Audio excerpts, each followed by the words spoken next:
Niveles de prevención de la salud. Medicina preventiva y salud pública. La medicina tiene dos vertientes.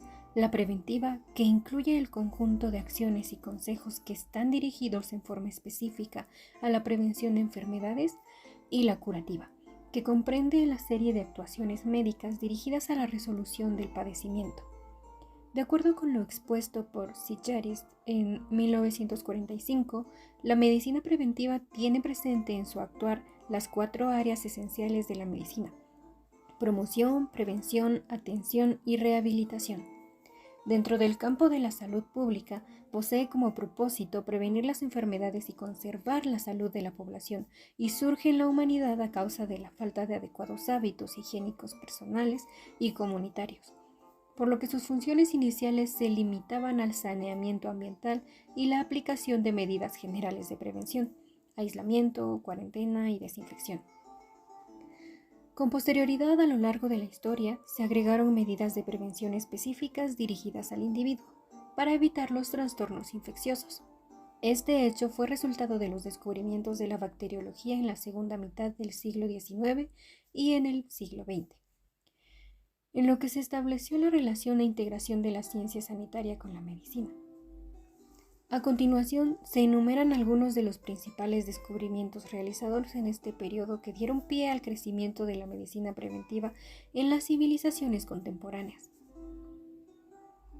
Dominic John Larrey, cirujano que introdujo los principios de sanidad militar moderna desde el ejército napoleónico, descubrió la infestación de piojos como la causa del desastre sufrido por la Gran Armada. Pierre Fidel Bretonneau efectuó la diferenciación y caracterización de la fiebre tifoidea, que hizo posible identificar con claridad su forma de propagación.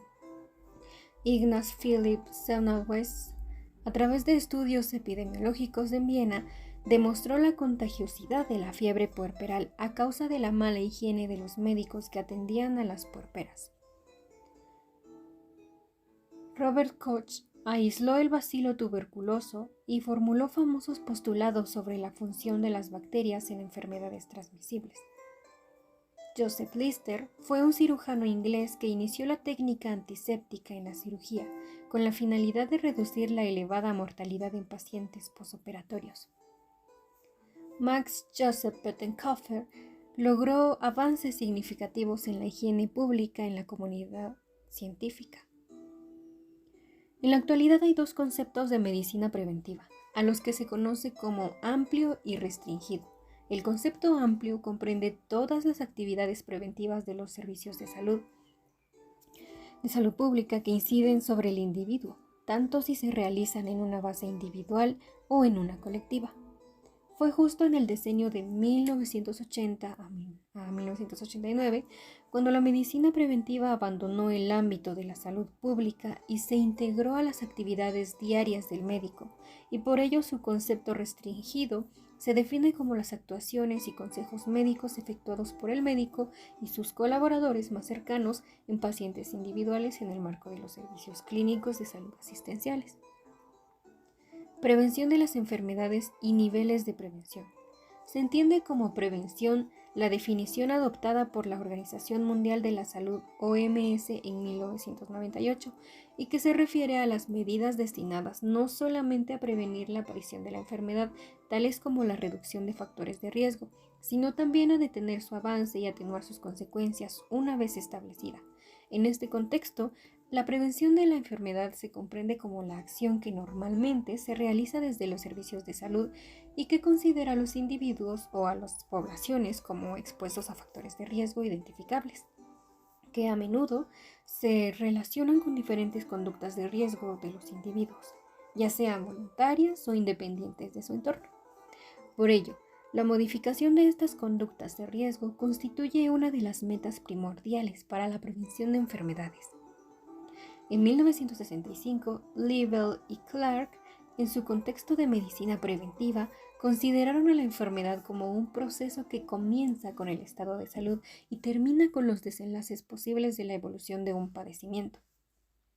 En este documento propusieron un modelo en el cual existen 3 niveles de prevención con base en la evolución natural de la enfermedad, y la salud depende del equilibrio de 3 componentes que en conjunto integran la tríada epidemiológica, integrada por el agente, el huésped y el ambiente. Después, Milton Terris adaptó en 1978 este modelo que recomienda la OMS y que a continuación describe en un cuadro, el cuadro número 1 de niveles de la medicina preventiva, en donde tenemos los aspectos de prevención, objetivos, actividades y niveles de atención. En la prevención primaria o periodo prepatogénico, como objetivo se tiene disminuir la incidencia de enfermedades.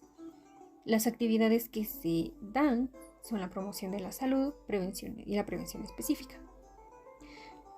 El nivel de atención es el primer nivel, que es el más cercano a la población, denominado como primer contacto.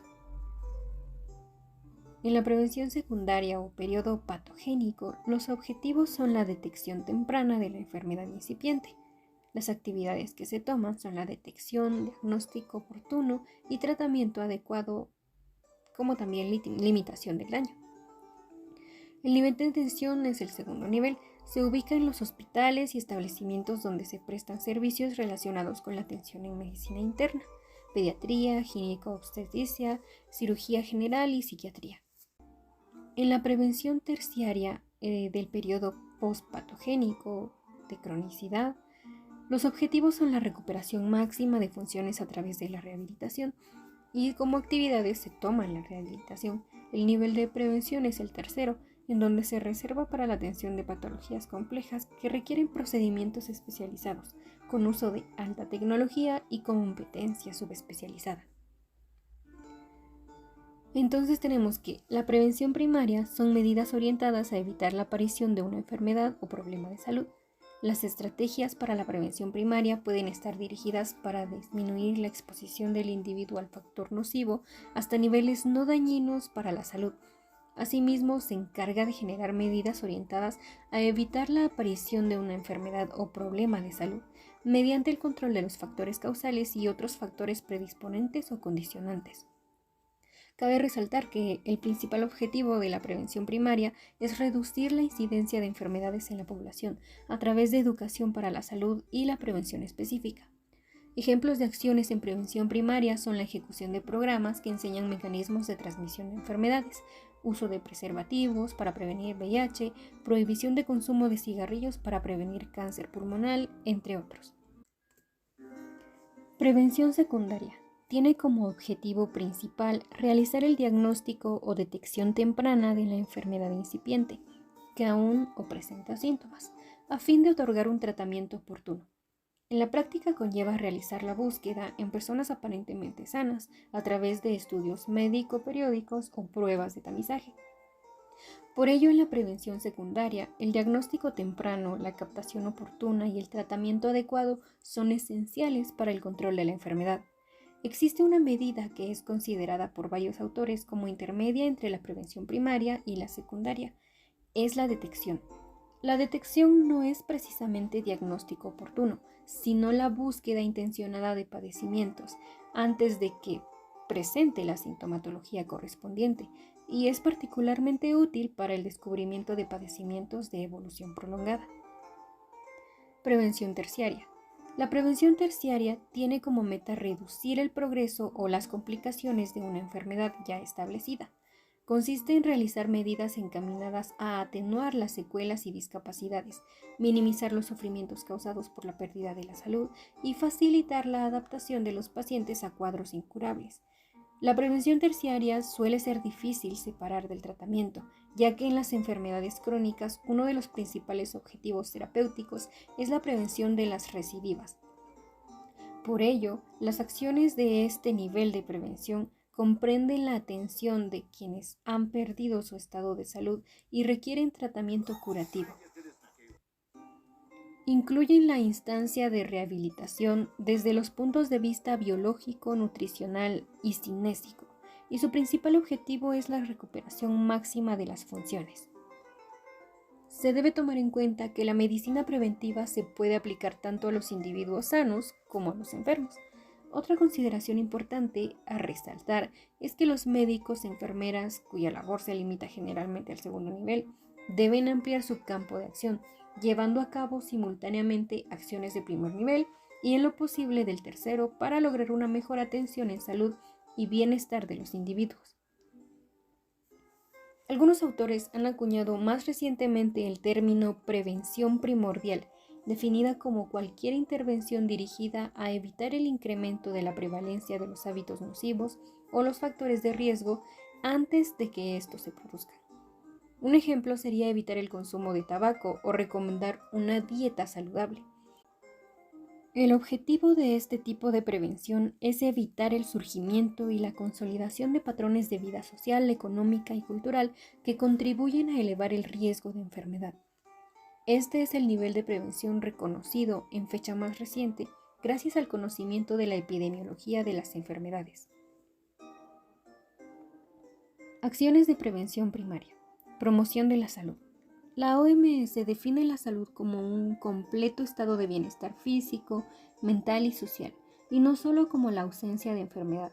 Según este concepto, que es más bien un ideal al que hay que tender y no una definición propiamente dicha, la promoción de la salud incluye todas las acciones pendientes a conseguir ese ideal: alimentación, vivienda, educación, empleo, condiciones económicas, recreación, descanso, cultura, ausencia de enfermedad, entre otras. De acuerdo con la Carta de Ottawa, expuesta en Ginebra en 1986, la promoción de la salud es el proceso que permite a las personas incrementar el control sobre su salud para mejorarla. Esta abarca una amplia gama de intervenciones sociales y ambientales destinadas a beneficiar y proteger la salud y la calidad de vida individual, a través de la prevención y solución de las causas primordiales de los problemas de salud. En este sentido, es responsabilidad de las autoridades proporcionar las condiciones adecuadas de vida y salud. El personal de salud no puede influir básicamente en muchos de los factores de bienestar, pero sí está dentro de sus atribuciones instruir y educar, no solamente para evitar las enfermedades, sino para contribuir a que los individuos, las familias y la colectividad disfruten de una alimentación equilibrada, de una vivienda saludable, de buenas condiciones de trabajo y del descanso y recreación necesarios. Y aún más, para que ellos mismos participen activa y conscientemente para elevar su nivel de vida. La actividad básica que médicos y enfermeras deben realizar para promover la salud es la educación.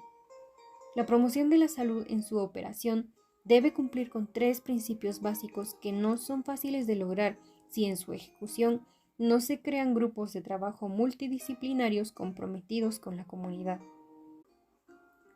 Así, es necesario que en la práctica de la promoción de la salud se asegure que el ambiente que está más allá del control de los individuos sea favorable a la salud. Se combinen métodos o planteamientos diversos, pero complementarios, incluidos comunicación, educación, legislación, medidas fiscales, cambio organizativo y desarrollo comunitario. Se aspire a la participación efectiva de la población, se favorezca la autoayuda y se aliente a las personas a encontrar su manera de promocionar la salud en sus comunidades. A su vez, existen 5 funciones esenciales de la promoción de la salud, que se encuentran establecidas en la Carta de Ottawa para el Fomento de la Salud, emitidas en 1986 y que hoy en día se mantienen vigentes. Desarrollar aptitudes personales para la salud. Mediante el aprendizaje y desarrollo de aptitudes y conductas en la población, también se puede realizar promoción en la salud. Desarrollar entornos favorables. Los medios ambientes físicos y sociales influyen en la salud y por lo tanto es necesario crear entornos que la favorezcan. Reforzar la acción comunitaria. La participación activa de la comunidad se puede incluir en las prioridades de la promoción de la salud. Reorientar los servicios de salud, poniendo mayor énfasis en la atención médica preventiva y promotora. Impulsar políticas públicas saludables. La salud debe formar parte de la agenda política de los gobiernos y por ende se deben construir políticas públicas saludables. Promover la salud es promover el desarrollo sostenible, y esto solo si se concede prioridad a las necesidades de los pobres, abordando cada aspecto de los 17 Objetivos de Desarrollo Sostenible. Por ello, las estrategias para ganar salud y prevenir la enfermedad deben tener 5 características que permitan conseguir mejores resultados. 1. Deben aplicar a lo largo del curso de la vida. 2. El abordaje de los entornos cuidando los aspectos físicos que ponen en riesgo la salud. 3. El enfoque poblacional permite que se inicie un proceso de mejora de salud y que cada persona avance en él. 4. El enfoque positivo potencia los factores protectores y facilitadores del proceso de ganancia de salud. Por último, el enfoque integral considera los componentes de la salud, biológico, mental y social, y hace posible conseguir mayor efectividad, penetración y continuidad de las intervenciones propuestas. Prevención específica. Es esta la otra actividad que se realiza junto a la promoción de la salud dentro del primer nivel de prevención. Se trata de la aplicación de medidas tendientes a evitar las enfermedades. Se añade el calificativo de específica porque su acción está dirigida a evitar especialmente una enfermedad o grupo de enfermedades en particular. La medida más conocida de prevención específica es la aplicación de inmunizaciones o vacunas. Para muchas personas, el concepto y la proyección de la medicina preventiva se reducen a esta acción y este es un error. La inmunización previene enfermedades, discapacidades y defunciones por enfermedades prevenibles, tales como la influenza, cáncer cervical, difteria, hepatitis B, sarampión, parotiditis, tosferina, neumonía, poliomielitis, enfermedades diarreicas por rotavirus, robeola, tétanos, entre otras. Es indiscutible que la inmunización es la intervención sanitaria preventiva más rentable. Existen 2 tipos de inmunizaciones: pasivas y activas. La pasiva incluye anticuerpos que se producen en el cuerpo de otra persona, como el caso de los lactantes que poseen inmunidad pasiva, dado que la madre les transfiere anticuerpos por medio de la placenta. En cambio, la inmunidad activa es la que se realiza a través de la aplicación de las vacunas, con el fin de generar una reacción inmunitaria para generar una memoria que consiste en la formación de anticuerpos protectores.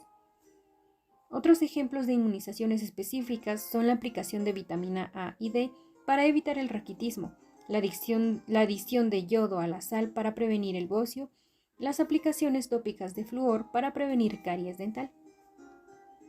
Acciones de prevención secundaria. Detección de enfermedades. La detección es una búsqueda intencionada de padecimientos antes de que se presente la sintomatología correspondiente. Por esta razón, el procedimiento es de gran utilidad para descubrir enfermedades crónicas de lenta evolución, en cuyas etapas iniciales no hay manifestaciones patológicas ostensibles. Detección no es lo mismo que diagnóstico oportuno. Por otra parte, la oportunidad del diagnóstico no siempre es posible, ya que generalmente las personas no acuden al médico cuando presentan manifestaciones iniciales de un padecimiento. La detección se lleva a cabo generalmente en grupos numerosos de personas. Las instituciones de salud tienen por ello mayor facilidad de realizarla. Lo anterior no quiere decir que no se puede efectuar individualmente por el médico privado. Cuando el padecimiento se lleva a cabo en grandes grupos, deben tomarse en cuenta algunos aspectos técnico-administrativos. A. El padecimiento que se investiga debe ser importante por su elevada frecuencia, por la mortalidad que ocasiona o por el alto costo que representa su atención médica. B. La enfermedad o enfermedades que se tratan de detectar han de estar en etapas iniciales sin sintomatología ostensible, o sea que el procedimiento que se aplica a las personas sanas o aparentemente sanas. Se debe disponer de métodos sencillos de eficacia comprobada, por ejemplo, el Papa Nicolau, Mantux, además de contar con un equipo para diagnóstico y tratamiento del padecimiento detectado. La detección es un procedimiento que conviene repetir periódicamente, así se aumenta su utilidad. La periodicidad con que se practique depende del padecimiento que se trate de detectar, de la edad de la persona, de sus antecedentes, entre otros. En cuanto a la validez de los estudios de detección, hay que tener presente la posibilidad de obtener resultados falsos negativos y falsos positivos. El criterio clínico ayuda a proporcionar la más correcta interpretación. Pueden resumirse las principales características de la detección de la siguiente forma. Es una búsqueda intencionada de uno o varios padecimientos. Se aplica a personas sanas o aparentemente sanas. Es útil especialmente en enfermedades de producción prolongada. Se utilizan pruebas sencillas y económicas. Se aplica generalmente a grupos numerosos. Distingue solo a los sanos de los sospechosos de padecer la enfermedad. Debe repetirse de manera periódica. Debe ir seguida de diagnóstico. Puede ser realizada por personal auxiliar.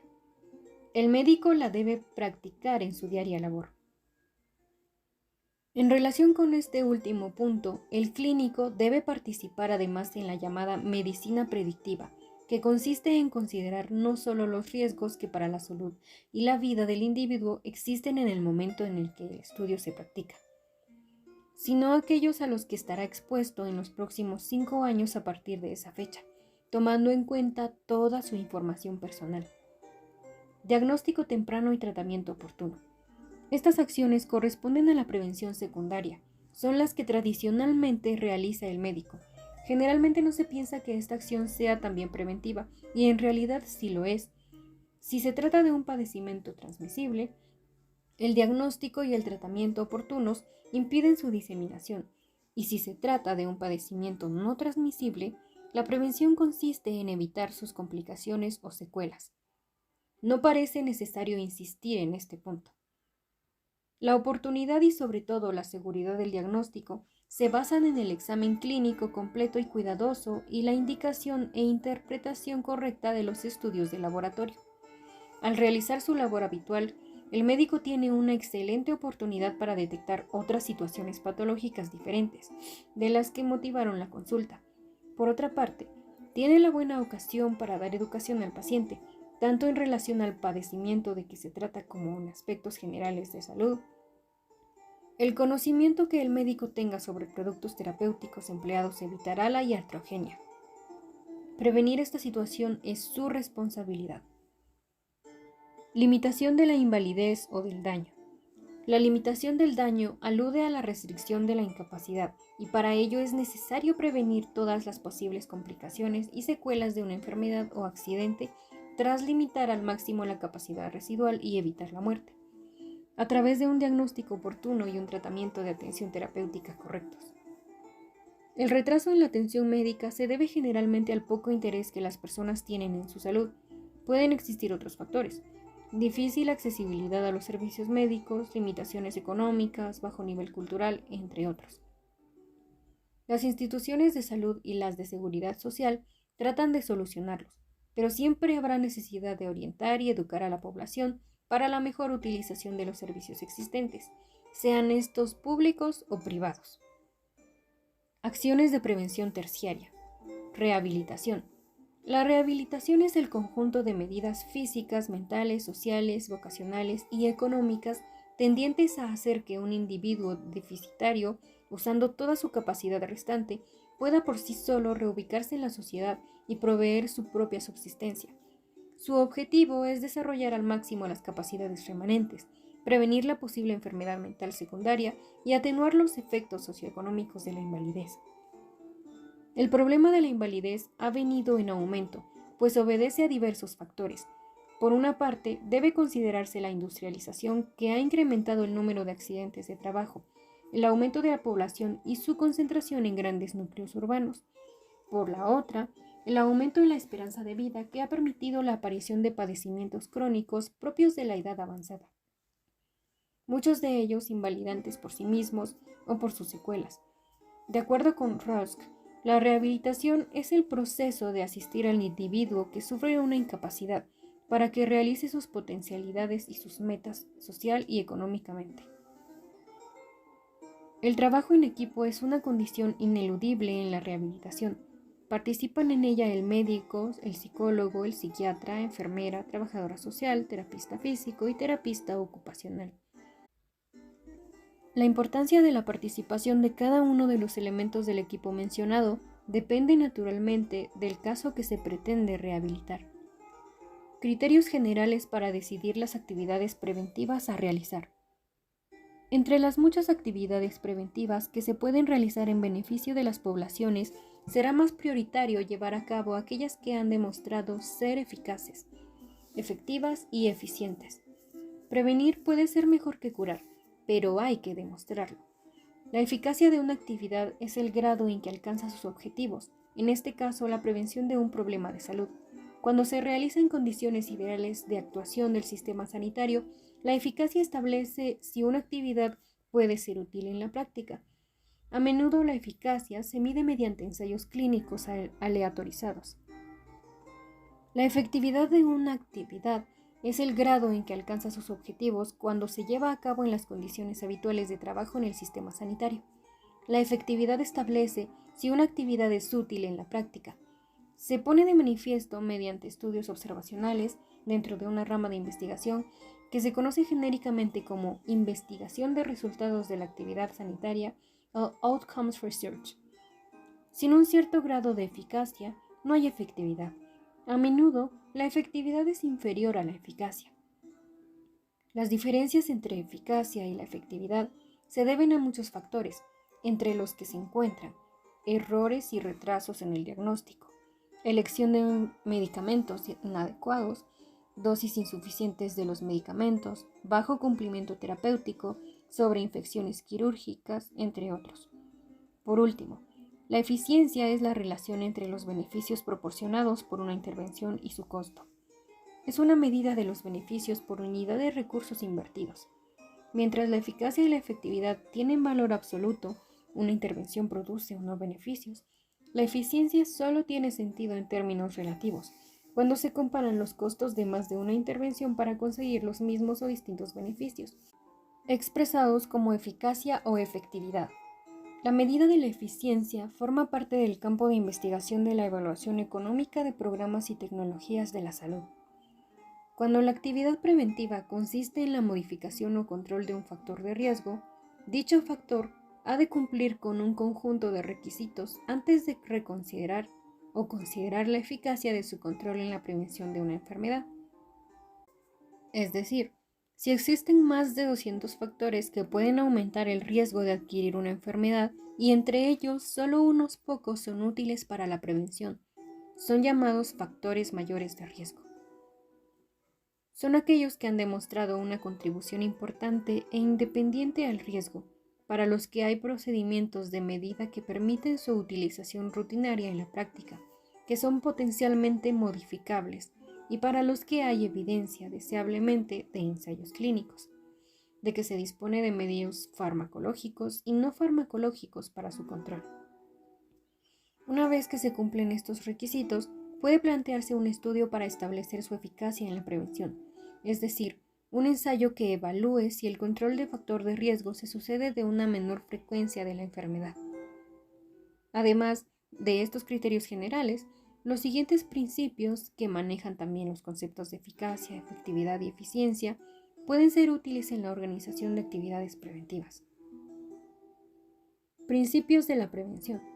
El objetivo de la prevención primaria no es controlar factores de riesgo, sino reducir el riesgo de enfermar. Si no hay riesgo de enfermar, no hay beneficio posible. De forma similar, a mayor riesgo, mayor beneficio potencial. Por ello, se puede concluir que la intensidad de la intervención ha de ser proporcional a la magnitud del riesgo. Este principio relativamente sencillo tiene importantes implicaciones prácticas.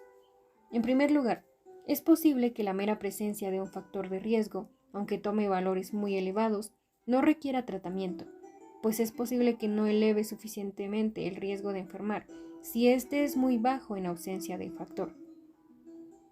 El riesgo de enfermar resulta de la exposición a uno o más factores de riesgo, que suman o multiplican su efecto independiente. Por ello, un solo factor, aun con valores muy altos, puede no elevar sustancialmente el riesgo si los otros factores de riesgo son bajos o están controlados. Esto es especialmente cierto en los jóvenes y en las mujeres, ya que la edad y el sexo no son principales determinantes del riesgo de muchas enfermedades crónicas, especialmente las enfermedades cardiovasculares. En segundo lugar, Este principio sugiere que en personas con niveles normales de factores de riesgo, puede ser razonable reducir aún más dichos factores si el riesgo basal es elevado.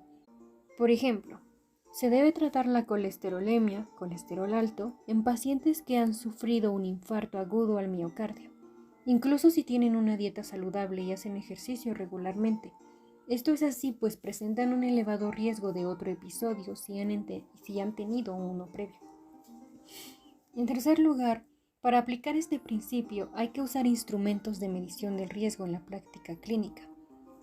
Las enfermedades que afectan a grandes grupos de población requieren estrategias poblacionales para su control. Las enfermedades de masas son consecuencias de factores de riesgo distribuidos ampliamente en la población, ya que varios de los factores de riesgo tienen una relación gradual y continua, sin umbral, con la aparición de enfermedad. La mayor parte de los casos, la misma se presenta entre gran mayoría de personas con niveles del factor de riesgo normales o ligeramente elevados, y no entre las relativamente pocas personas con valores muy elevados del factor de riesgo. Por ello, para controlar las enfermedades, es necesario llevar a cabo estrategias poblacionales de prevención, cuyo objetivo sea desplazar hacia la izquierda el conjunto de la distribución del factor de riesgo. Tanto la estrategia poblacional como la individual o de alto riesgo presentan una serie de ventajas e inconvenientes que se resumen en la tabla 1. Entre las ventajas de la estrategia poblacional o comunitarias destacan su carácter radical. Intenta eliminar las causas subyacentes que hacen que una enfermedad sea frecuente y su gran potencial cuando muchas personas están expuestas a un exceso de riesgo. El beneficio total es grande incluso si cada persona recibe un pequeño beneficio. Y entre sus inconvenientes la denominada paradoja preventiva, según la cual una medida preventiva que proporciona grandes beneficios a la población le ofrece poco a cada individuo particularmente, ya que para prevenir la enfermedad solo en unas pocas personas, mucha gente debe tomar precauciones. Tabla 1. Ventajas e inconvenientes de las estrategias poblacional e individual de la prevención primaria. Estrategia poblacional. Ventajas. Tiene un carácter radical comparado con un inconveniente de escaso beneficio individual o paradoja preventiva. Otra ventaja es que tiene un gran potencial y es adecuada desde el punto de vista del comportamiento. Sus inconvenientes: escasa motivación de la persona, escasa motivación del personal sanitario y cociente beneficio, riesgo bajo. Estrategia individual. Como ventajas tiene la intervención adecuada a cada persona, motivación de la persona, motivación del personal sanitario, buena relación coste-efectividad, coste-beneficio, riesgo favorable. Inconvenientes, dificultades y coste del cribado. Carácter paliativo y temporal, no radical. Protección limitada, inadecuada desde el punto de vista del comportamiento. Por último, ambos tipos de estrategias, aunque pueden competir por los mismos recursos, no son excluyentes sino complementarias, y los mayores beneficios de salud se obtienen realizándolas de forma coordinada. Para establecer las prioridades de prevención a nivel poblacional, hay que valorar la carga o impacto de la enfermedad en la sociedad. La carga de la enfermedad se mide, entre otras formas, por el número de muertos o enfermos, la morbilidad proporcional y la pérdida de años de vida ajustados por discapacidad. Por ello, la carga de enfermedad se aproxima mejor por los numeradores de las tasas, de mayor interés para los planificadores y expertos de mercado, que por las tasas crudas o estandarizadas tan útiles en los estudios etiológicos. La carga de la enfermedad depende tanto de la magnitud de riesgo de enfermar, morir o discapacitarse, como del número de personas en riesgo. Por ello, el progresivo envejecimiento de la mayoría de los países del mundo hace que en los próximos años se vaya a producir un aumento de las enfermedades asociadas a la edad, en especial de las llamadas enfermedades crónicas. Un excesivo énfasis en prevención secundaria frente a la primaria se traduce en un aumento de la carga demográfica y sanitaria de la enfermedad. Un aumento de las medidas de prevención secundaria frente a las medidas de prevención primaria se traduce en disminución de la mortalidad, pero aumento de la prevalencia de enfermedades, especialmente enfermedades crónicas degenerativas. Es por esto que las estrategias de prevención que producen más beneficios sociales a medio y largo plazo son las que reúnen simultáneamente la prevención primaria y secundaria. Solo así puede ser teóricamente aproximable la situación de compresión de la morbilidad, propuesta por Fries. Según esta teoría, la prevención primaria puede teóricamente retrasar la aparición de enfermedad hasta el mismo momento de la muerte, ocurriendo esta en un completo estado de salud, por agotamiento o deterioro de la vida propia de cada especie. No es esperable que la prevención reduzca sustancialmente los costes de la enfermedad. Los móviles de la prevención y de la medicina en general son humanitarios, no económicos. Excepto las enfermedades infecciosas, gracias a las vacunas y las lesiones por accidentes, las enfermedades y la muerte no se evitan, solo se retrasan. Por ello, las actividades preventivas no evitan los costos de la asistencia sanitaria, sino que los posponen o incluso aumentan, pues al prolongar la vida permite que los costos se vayan acumulando y se alcancen edades en las que el riesgo de enfermar y las necesidades de asistencia son mayores. En cuanto a los costos totales de la enfermedad, es teóricamente posible lograr una reducción neta si la disminución de los costos directos por la consecución de más años de productividad y el mantenimiento de la independencia que reduce la necesidad de cuidados compensa el aumento de los costos directos. Esta argumentación sugiere que las posibles reducciones netas de costos serán mayores si la prevención tiene lugar en las edades medias de la vida, que son las económicamente más productivas. Estas consideraciones sugieren que el aumento económico, la prevención ahorra dinero, no es mejor para justificar las actividades preventivas, aparte de que podría inducir a pensar que solo merece la pena realizarlas en personas con elevada capacidad productiva, lo que tiene graves implicaciones éticas. Por todo ello, la mejor justificación de la prevención es que retrasa la aparición de enfermedad, discapacidad y muerte. Con ese argumento basta. Ello, además, no resta importancia a la evaluación económica cuando se utiliza para comparar alternativas preventivas o de otro tipo. Sin embargo, habrá que demostrar en cada caso a efectos económicos por qué conceptualmente prevenir siempre es mejor que curar, que las intervenciones preventivas son más coste efectivas que las curativas y rehabilitadoras. La información necesaria para decidir sobre una intervención en atención primaria de salud es el riesgo de enfermar, los beneficios y riesgos de la intervención sobre las variables de resultado, los costos y la carga de trabajo para el sistema sanitario. Lo presentado hasta ahora permite resumir la información que ha de orientar de forma explícita la elaboración de guías de práctica clínico-preventiva en atención primaria de salud. También hay que contemplar las implicaciones poblacionales de la intervención. La proporción de personas a las que habría que administrarla puede representar una sobrecarga para el sistema sanitario, especialmente para los servicios de atención primaria. El número de personas cubiertas por el programa tiene una gran influencia sobre el costo total de la intervención. Estos dos elementos, el número de personas y el costo total de la intervención, influyen sobre la decisión final, su calendarización y el tipo de intervención. Es necesario extender los beneficios de la prevención a todos los grupos de población. Los determinantes de la toma de decisiones que se acaban de describir no han incluido la equidad en la distribución de los beneficios de la prevención. Sin embargo, muchas enfermedades crónicas tienen un importante gradiente social inverso, que se observa en numerosos países del mundo y se mantiene después de controlar los principales factores de confusión. Actividades clínicas preventivas. Las tres actividades clínicas preventivas típicas en el Consejo Sanitario, las inmunizaciones y el cribado de factores de riesgo y de enfermedades. Consejo Sanitario. El Consejo Sanitario proporciona al paciente información que le ayuda a aumentar su motivación y generar y mantener cambios de comportamiento. Estos cambios son la adquisición de hábitos de vida más saludables, pero también la disposición a recibir inmunizaciones preventivas y a participar en programas de cribado. El Consejo Sanitario debe ser individualizado, es decir, adaptado a las necesidades de cada persona. Su eficacia es mayor en pacientes enfermos, ya que su motivación basal también es mayor. Sin embargo, también se ha demostrado la eficacia de varias formas de consejo en personas sanas, como el consejo para la cesación tabáquica, para evitar el consumo excesivo de alcohol y el consejo alimentario y nutricional. Su eficacia, medida en términos absolutos, puede ser pequeña. Por ejemplo, el consejo antitabaco consigue solo un 5% de cesaciones mantenidas durante un año.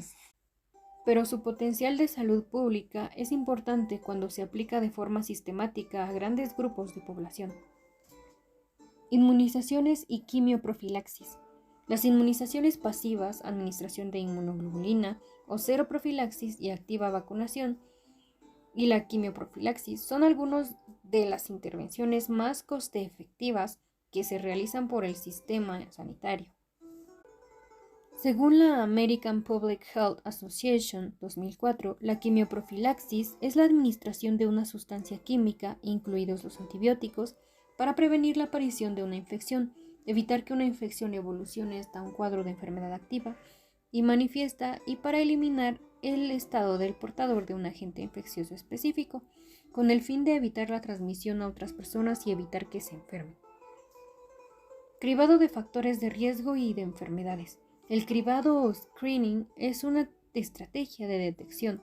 Es la aplicación de procedimientos de selección, cuestionario, examen físico, determinaciones analíticas, pruebas diagnósticas de laboratorio, entre otros, a poblaciones de personas aparentemente sanas con el objeto de identificar, en fase de latencia, a aquellos que pueden estar enfermos o tienen un riesgo incrementado de padecer una determinada enfermedad, porque presentan un determinado factor de riesgo. El cribado puede realizarse de dos formas. Primero, en la población general susceptible de beneficiarse del mismo. Se realiza en raras ocasiones dados sus elevados costes. Ejemplos de este tipo de cribado son la detección precoz del cáncer de mama en la mujer o de la fenilcetonuria. Segundo, de forma oportunista, a los pacientes que consultan al sistema sanitario por cualquier motivo. Tienen costes más bajos y es organizativamente más fácil. Ejemplos de esta forma de cribado son el de la hipertensión arterial y la dislipemia en atención primaria de salud. En la actualidad, para mejorar su eficacia y facilitar su organización, el cribado se realiza en el seno de programas preventivos que incluyen la detección de varios factores de riesgo o enfermedades. No todas las enfermedades o factores de riesgo son susceptibles de incorporarse a un programa de cribado. La enfermedad o factor de riesgo, la prueba diagnóstica y el propio programa han de cumplir algunos requisitos o criterios que resumimos a continuación. 1. Criterios en relación a la enfermedad. La enfermedad ha de ser un importante problema de salud pública por su frecuencia, extensión geográfica o en grupos de población y por la gravedad de sus consecuencias. Una enfermedad de baja frecuencia requiere que muchas personas hayan de someterse a la prueba diagnóstica para identificar solo a unas pocas enfermas. Por ello es probable que haya una forma alternativa más razonable para invertir los recursos sanitarios. Del mismo modo, no merece la pena someter a cribado a un gran número de personas para identificar enfermedades banales. La enfermedad ha de tener una historia natural bien conocida. Además, ha de tener una fase subclínica duradera y de prevalencia elevada en la población a cribar. El tratamiento de la fase subclínica ha de mejorar el pronóstico. En relación con la prueba diagnóstica, la prueba ha de ser A. Válida, es decir, ha de medir lo que pretende medir. La validez se mide para muchas pruebas mediante la llamada sensibilidad y especificidad. Una prueba poco válida tendrá muchos falsos positivos y falsos negativos. Los falsos positivos provocan preocupación y ansiedad en las personas que son etiquetadas temporalmente de enfermas o de portadoras de un factor de riesgo. Además, para confirmar el diagnóstico han de someterse a nuevas pruebas, a menudo más costosas y en algún caso incómodas o con cierto riesgo para la salud. Por ejemplo, una biopsia de cuello uterino en mujeres cuyo resultado de la prueba de Papua Nicolau es positivo. Los falsos negativos hacen que las personas que están realmente enfermas no se beneficien de un tratamiento posterior eficaz porque han resultado negativas en la prueba de cribado. Una crítica habitual a la prueba de Papua Nicolau en el cribado del cáncer de cuello uterino es su limitada sensibilidad y especificidad. Estos problemas de la prueba adquieren más relevancia cuando la frecuencia de la enfermedad en la población es baja. Fiable. B. Fiable. Es decir, que proporcione resultados similares cuando se aplique a pacientes en el problema de salud, sincrónicamente o a lo largo del tiempo. Así, lo más importante es que la prueba tenga una sensibilidad muy alta, próxima o igual a 100%, de forma que permita detectar a prácticamente todos los casos existentes en fase subclínica. Una estrategia utilizada con frecuencia en los programas de diagnóstico precoz consiste en la combinación de pruebas diagnósticas. C. Aceptable para la población. El tacto rectal para la detección del cáncer de próstata, la prueba de Papa Nicolau para el cáncer de cuello o la mamografía para el de mama suponen algunas molestias que reducen su aceptación. Sin embargo, la medida de la presión arterial o la extracción de sangre para determinar el perfil lipídico son mucho mejor aceptadas por la población. D. Relativamente sencilla y de coste razonable para poder ser aplicadas a millones de personas. 3. En relación al programa de cribado. El programa debe a. Captar la mayoría de la población a quien va dirigido. Un problema habitual de muchos programas de cribado de cáncer de mama ha sido la dificultad para conseguir que las mujeres acudieran al médico para realizarse una mamografía. Si la captación de población es baja, también lo será la eficiencia del programa. B. Integrar las actividades diagnósticas y terapéuticas para que los beneficios potenciales del diagnóstico precoz no se pierdan por un retraso terapéutico. C. Demostrar su efectividad, reducción de la mortalidad por la enfermedad en cuestión y probable también de la mortalidad general, deseablemente mediante ensayos clínicos aleatorizados. El cribado de cáncer de mama, de cuello uterino y de colon han demostrado reducir la mortalidad por dichas causas en ensayos clínicos. D. Ser razonablemente eficiente. Una de las limitaciones a la generalización del cribado en el cáncer de colon son sus altos costes. Desde un punto de vista práctico, los programas de cribado tienen importantes dificultades organizativas, ya que su éxito depende de muchos factores: la capacitación de la población, la corrección del diagnóstico, la adecuación temporal de los tratamientos, la corrección del tratamiento y el seguimiento de los pacientes tratados. Este es además un proceso que hay que repetir periódicamente cada 2 a 5 años, dependiendo del programa, para que tenga un impacto poblacional apreciable. Suelen tener además importantes costos. Por último, la evaluación debe hacerse en términos de proceso y de resultados. Es una evaluación difícil por la complejidad de llevar a cabo un gran ensayo clínico, que puede durar años en enfermedades en las que se producen importantes innovaciones terapéuticas con gran frecuencia. Prevención cuaternaria. Mediante el campo de acción preventiva se pretende fomentar la salud y prevenir enfermedades.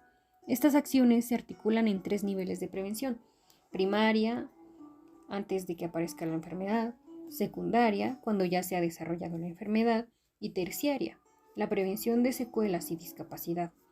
Desde hace algunas décadas, y con el propósito de evitar posibles daños a la salud por parte del personal médico, se agregó un 4.º nivel, la prevención cuaternaria, que consiste en la no intervención médica innecesaria que pueda causar más daño que beneficio. La medicina ha sido definida como el arte y la ciencia de prevenir y curar las enfermedades. En este contexto, la medicina tendría 2 campos amplios de acción. Uno de ellos se enfocaría en adelantarse a la aparición de las enfermedades y prevenir sus consecuencias. El otro se enfocaría exclusivamente en las acciones médicas con el fin de curar la enfermedad. Podría parecer que los 2 campos de acción en el actuar médico son excluyentes entre sí, sin embargo, son complementarios.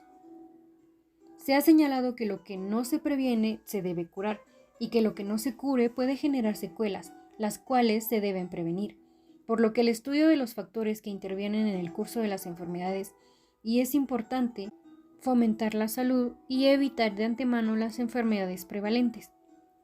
Para ello se deben aplicar a individuos, grupo y colectividades las técnicas de la medicina preventiva. Estas acciones se articulan en 3 niveles de prevención, tal como fue formulado originalmente en el modelo de Liddell y Clark. Definición de prevención cuaternaria. En 1986 se cita por primera vez a la prevención cuaternaria en un documento científico y es identificada por muchos autores con las siglas P4. El concepto fue presentado durante el Congreso de la Organización Mundial de Médicos de Familia, celebrado en Hong Kong en 1995 y en 1999. La definición propuesta por el Dr. Marc Gemuy, médico de familia y profesor de medicina general en Bélgica, fue reconocida en 1999. Su concepto original planteaba que la prevención cuaternaria es la acción implementada para identificar a un paciente o a una población en riesgo de sobremedicalización, protegerlos de intervenciones médicas invasivas y proponerles procedimientos de cuidados ética y médicamente aceptables. La prevención cuaternaria surge como concepto a finales del siglo XX, motivado por las preocupaciones que tenían los médicos de familia por las consecuencias negativas de la mala praxis en el contexto de una crisis del método clínico. Esta mala praxis se caracterizaba por el deterioro de la relación médico-paciente, el menosprecio e incomprensión del valor que se tiene en el interrogatorio y el examen físico, la sobrevaloración de la función de la tecnología y el desinterés creciente por la medicina clínica y la atención primaria de salud. Como antecedente se menciona la crítica con fuerza hacia la medicalización de la sociedad, el sobrediagnóstico, el sobretratamiento, las prescripciones, los diagnósticos fantasmas, los innecesarios y a veces peligrosos medios diagnósticos que se indican y los tratamientos inútiles o incluso perjudiciales. También la historia de la medicalización, las insuficiencias del modelo médico hegemónico y de los excesos perpetrados por el sector sanitario en la búsqueda del lucro. El propósito de la prevención cuaternaria está muy vinculado al uso adecuado de este método clínico, que posibilita con un buen interrogatorio el examen físico, el razonamiento médico, las aproximaciones analíticas y el comportamiento ético. Además, permite aplicar el enfoque clínico epidemiológico y social para evitar la sobremedicalización y las intervenciones médicas invasivas. Caracterización de la prevención cuaternaria. La medicina es una ciencia sociobiológica que forma parte de un sistema económico y de poder. Han sido reconocidos sus estrechos vínculos con los modelos económicos que determinan las políticas de salud a aplicar en la sociedad. De aquí que la prevención cuaternaria la definan comúnmente con la expresión latina, el primum non nocere. Lo primero es no hacer daño, expresión atribuida a Hipócrates. Para algunos autores, la prevención cuaternaria es un nivel de prevención, para otros es un conjunto de actividades o medidas, y para otros más es una actividad del médico general. Para el grupo de trabajo en prevención cuaternaria de la Confederación Iberoamericana de Medicina Familiar, la prevención cuaternaria es una estrategia que atiende a disminuir la iatrogenia, evitar intervenciones innecesarias y permite paliar sus efectos adversos. En otras palabras, lo sintetizan como una actualización y nueva conceptualización del primum non nocere. Teniendo en cuenta que el fundamento de la medicina es primero no hacer daño, algunos autores como De Vito y Kopitowski defienden la corriente de que la prevención cuaternaria debe primar sobre cualquier otra opción preventiva o curativa. Este es solo uno de los 4 principios de la bioética, que recomiendan respetarlos: autonomía, beneficencia, justicia y lo primero es no hacer daño, primum non nocere.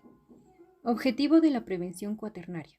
El objetivo principal de la prevención cuaternaria es evitar o atenuar las consecuencias de la actividad innecesaria, inadecuada o excesiva del sistema sanitario, como los innecesarios y a veces peligrosos medios diagnósticos que se indican, el sobrediagnóstico, los diagnósticos fantasmas, el sobretratamiento y los tratamientos inútiles o incluso perjudiciales, así como disminuir la incidencia de iatrogenia en los pacientes, que en estos tiempos de avance tecnológico y crecimiento de la industria farmacéutica constituye un grave problema de salud pública.